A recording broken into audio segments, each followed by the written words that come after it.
पिछले वीडियो में हम लोग डिस्कस किए थे हीटिंग इफेक्ट ऑफ करंट, उसके बाद डिस्कस किए इलेक्ट्रिक पावर। तो लास्ट फार्मूला आ गया था electric power P equal to I into V। Here I is electric current flowing through conductor and V is potential difference applied across terminals of conductor.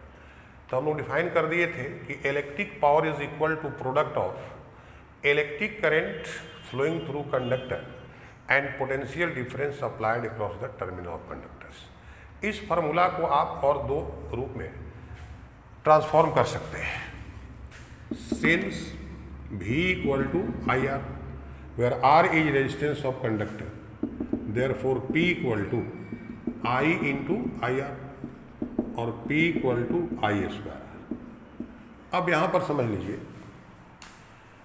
कि अगर बहुत सारे resistor या ऐसे डिवाइस जिनका रेसिस्टर पर इफेक्ट आता है हीटिंग इफेक्ट, सीरीज में कनेक्ट हो, तो सीरीज कनेक्शन में सबके लिए I सेम होता है।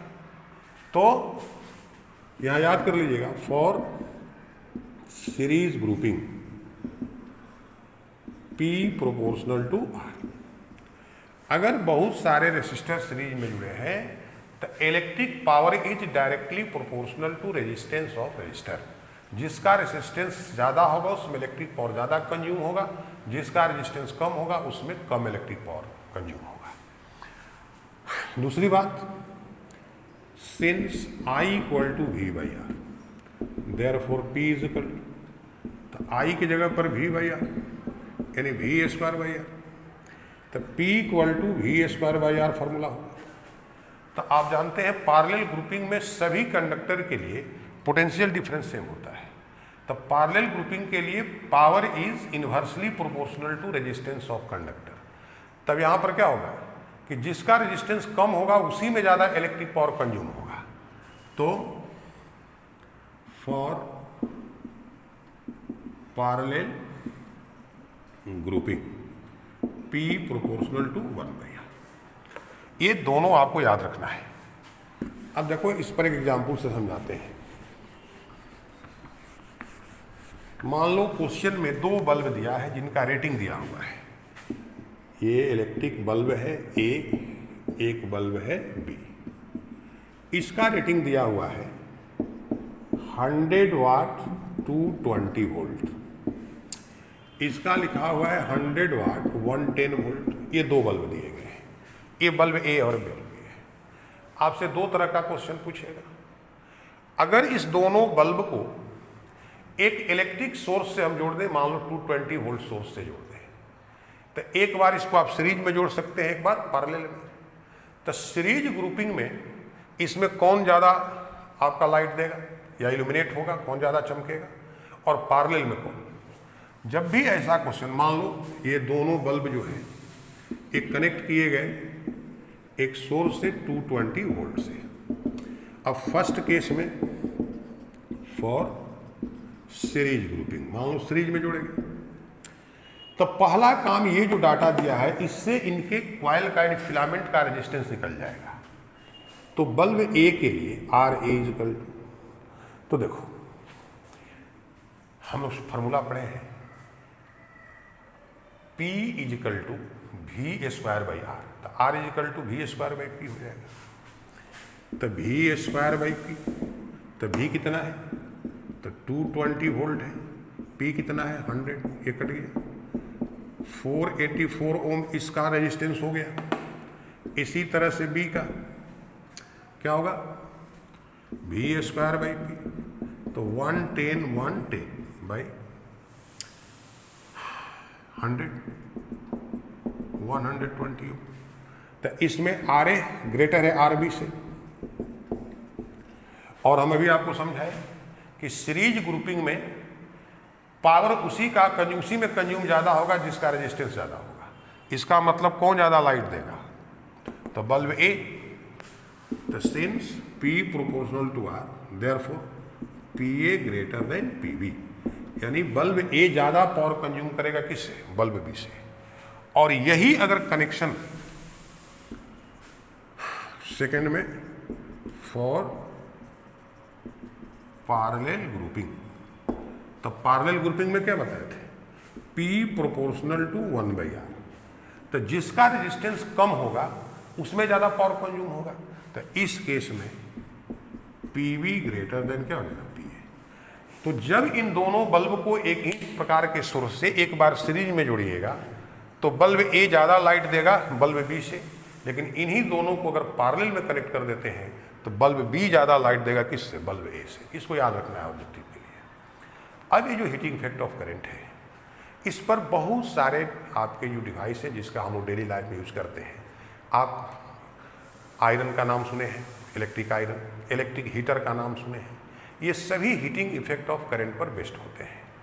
अब इसमें एक छोटा सा डिवाइस है, एक तरह से उसको हम लोग एक इलेक्ट्रिकल कंपोनेंट कह सकते हैं, जिसका यूज जो है वो हर इलेक्ट्रिक सर्किट में, हर इलेक्ट्रिक डिवाइस के साथ होता है, इलेक्ट्रॉनिक डिवाइस के साथ भी होता है।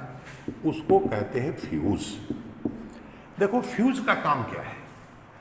फ्यूज हर इलेक्ट्रिक के मेन सर्किट के साथ सीरीज में कनेक्ट होता है।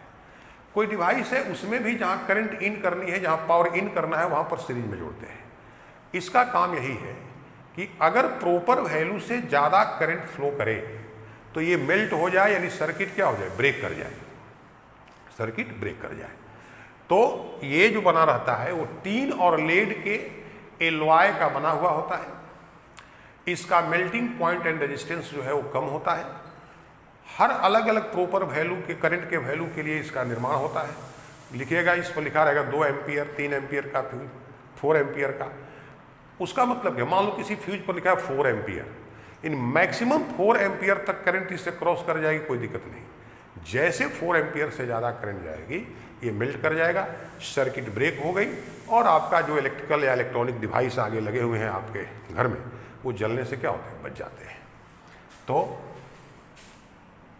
It is a wire which is made of alloy of tin and lead. Its melting point and resistance are to be low. It is always connected in series with main circuit. It is a wire which is made of alloy of tin and lead. Its melting point and resistance is to be low. It is always connected in series with main circuit. When value of current is more from proper value,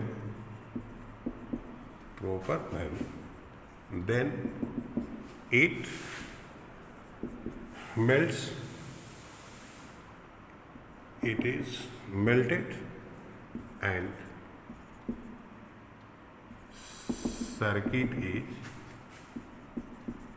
break up, circuit बंद टूट जाती है। अब इसके बाद अब last topic एक इसमें बचा हुआ है,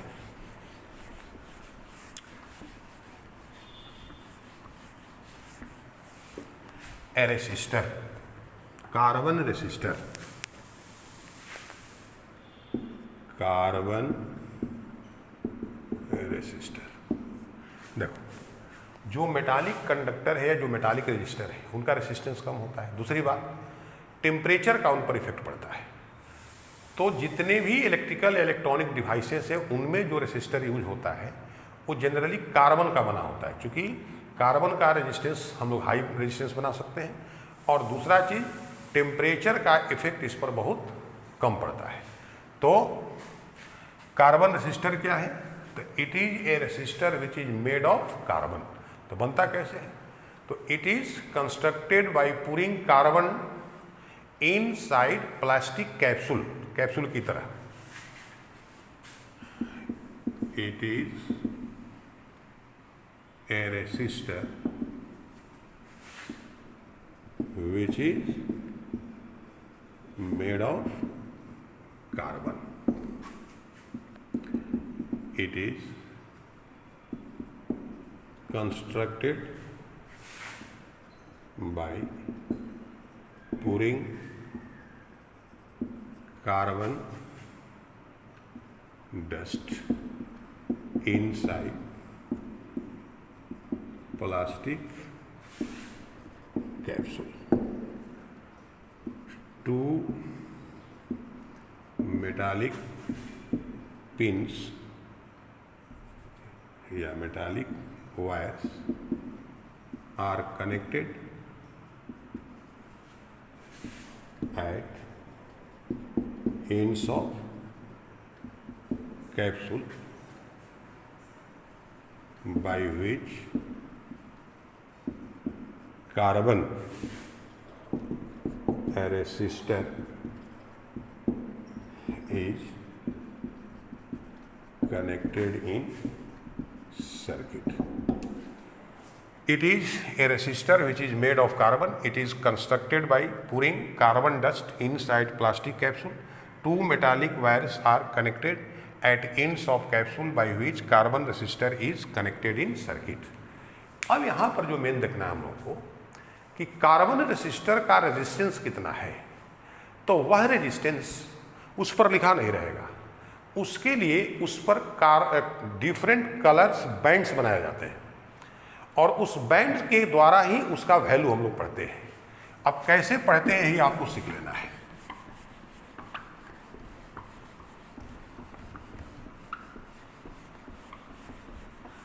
तो देखो, पहले तो जो कलर उस बैंड में भरे जाएंगे, हर कलर के लिए कुछ डिजिट डिसाइडेड है, जो टेबल आपके किताब में भी दिया हुआ है। हम यहाँ पर लिख देते हैं। यहाँ पर हो गया कलर, इनके लिए जो डिजिट है। तीसरा चीज होता है कि उस कलर के लिए 10 के पावर के रूप में मल्टीप्लायर के रूप में यूज किया जाता है, और एक यहाँ पर होता है टॉलरेंस। पहला कलर जो है ब्लैक, दूसरा ब्राउन, तीसरा रेड, चौथा orange, 5 yellow, 6 green, blue, violet,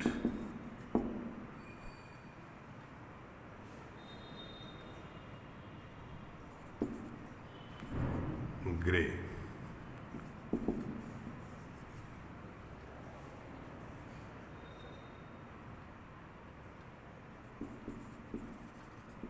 white. अब इसके बाद गोल्डन,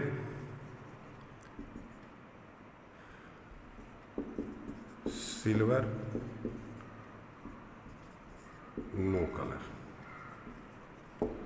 देखो, ब्लैक के लिए 0, इसके लिए 1 2 3 4 5 6 7 8 9।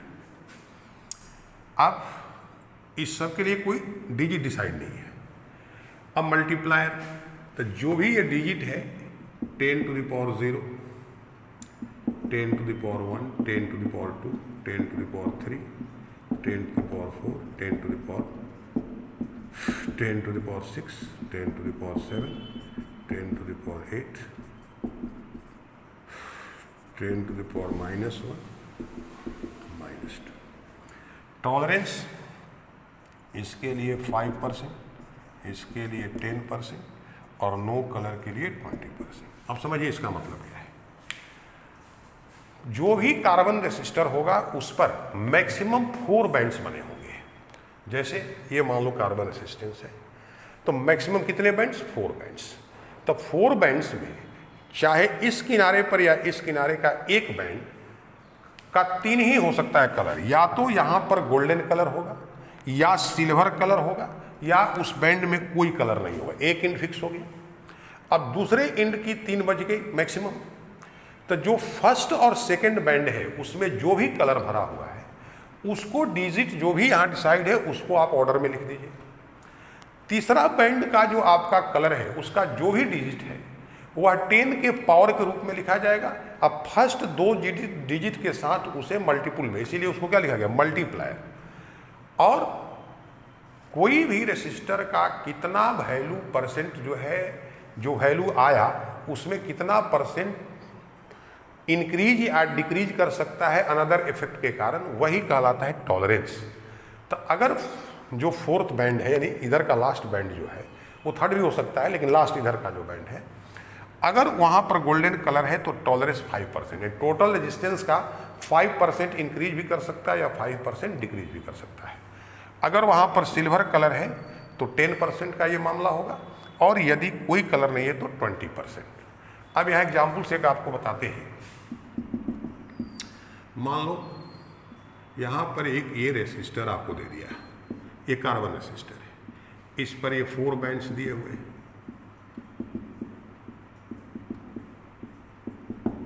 यहाँ पर वाई येलो लिखा है, ऑरेंज रेड, और यहाँ पर सिल्वर लिखा हुआ है।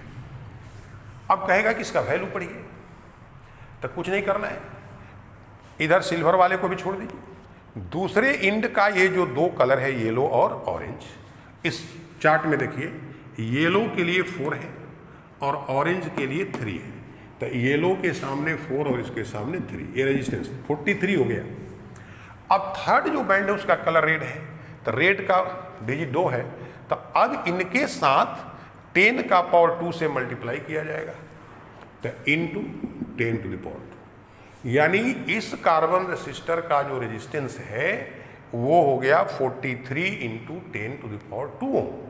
अब इस कलर से डिसाइड होगा कि इसका कितना परसेंट रेजिस्टेंस इंक्रीज या डिक्रीज कर सकता है, जिसको टॉलरेंस कहते हैं। तो प्लस माइनस, सिल्वर के लिए 10%, यहाँ पर लिखा जाएगा 10%, इतना ओम इसका वैल्यू हो गया। तो 1 नंबर क्वेश्चन में कभी कभी एक कार्बन रेसिस्टेंस दे देगा, कहेगा इसका कितना रेजिस्टेंस है आप पढ़ करके बताइए, तो इतना हमको लगता है कि आप समझ गए होंगे। तो इस प्रकार से चैप्टर 3 में जो थ्योरी है वो समाप्त हो गया। अब इसका हम लोग क्वेश्चन बनाएंगे, लेकिन क्वेश्चन के पहले एक बार आपको थोड़ा शुरू से समरी बता देते हैं हम लोग इसके अंतर्गत क्या क्या पढ़े।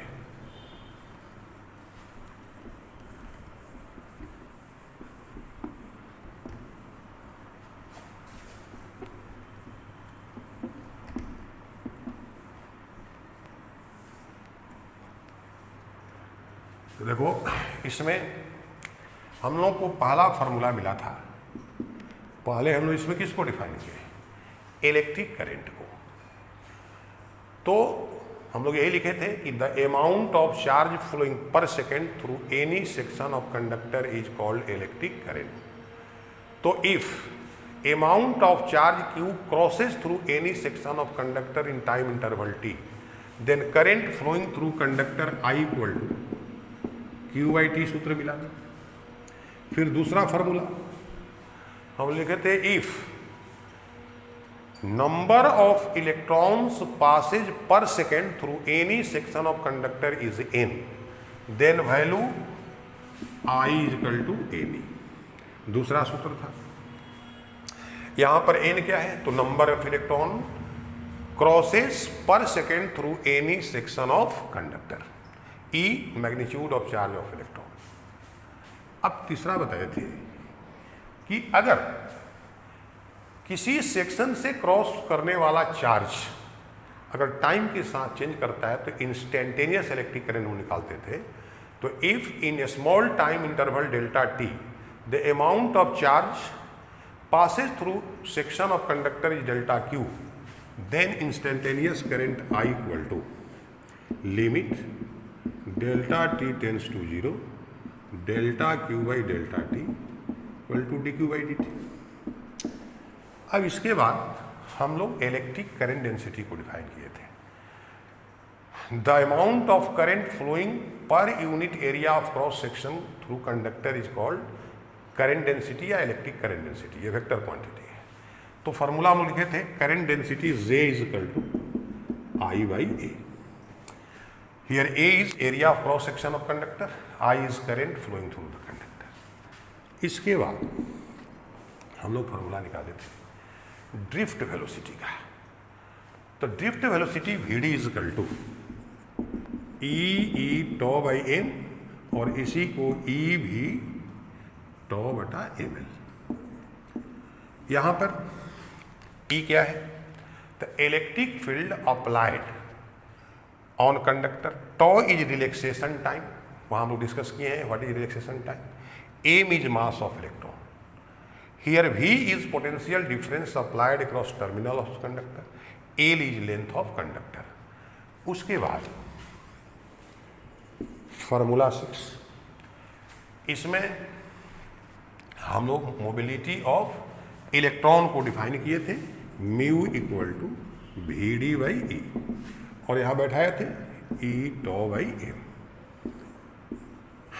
इसके बाद मोबिलिटी ऑफ इलेक्ट्रॉन के बाद हम लोग चर्चा किए थे ओम्स लॉ का। तो I equal to V by are.